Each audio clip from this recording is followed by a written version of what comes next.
রাজধানীর উত্তরার মাইলস্টোন স্কুলে বিমান বিধ্বস্তের ঘটনায় মারা গেল আরও 2 শিশু। সকালে 10 বছর বয়সী আয়মান এবং দুপুরে 13 বছর বয়সী মাকিনের মৃত্যু হয়।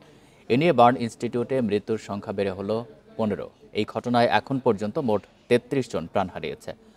বার্ন ইনস্টিটিউটের পরিচালক জানিয়েছেন, সুস্থ 15 জনকে কাল থেকে ছাড়পত্র দেওয়ার প্রক্রিয়া শুরু হবে। মঙ্গলবারও স্বাভাবিকভাবেই কথা বলছিল বার্ন ইনস্টিটিউটে চিকিৎসাধীন শিশু আয়মান। বৃহস্পতিবার রাতে হঠাৎই তার শারীরিক পরিস্থিতির অবনতি হতে থাকে। শুক্রবার সকালে মারা যায় আয়মান।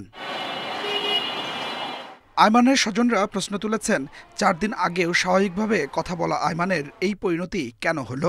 মারা গেছে, এখন আসলাম, এই তো ঠিক আছে। সবাই দেশবাসীর কাছে দোয়া প্রার্থী, আমাদের ওই বাচ্চাটার জন্য দোয়া করবেন। এতটুকু বাচ্চা কি কারণে কিভাবে মারা গেল আমরা কিছুই বুঝতে পারলাম না। 3-4 দিন সাক্ষাৎকার দিয়েছে সেই বাচ্চা আজকে কিভাবে মারা যায়।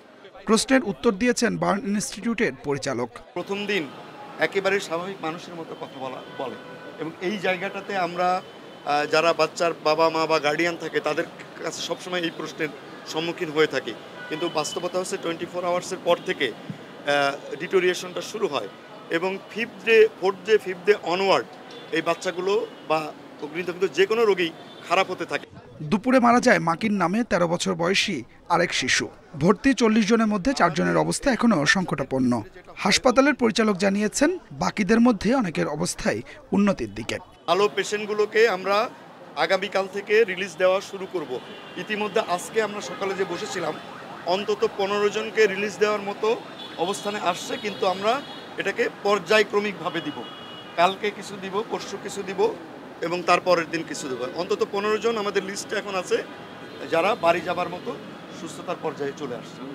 এদিকে স্বাস্থ্যসেবা বিভাগের সচিব জানিয়েছেন, সিঙ্গাপুর ও চীনের চিকিৎসক দল বাংলাদেশের চিকিৎসকদের সঙ্গে কাজ করছেন।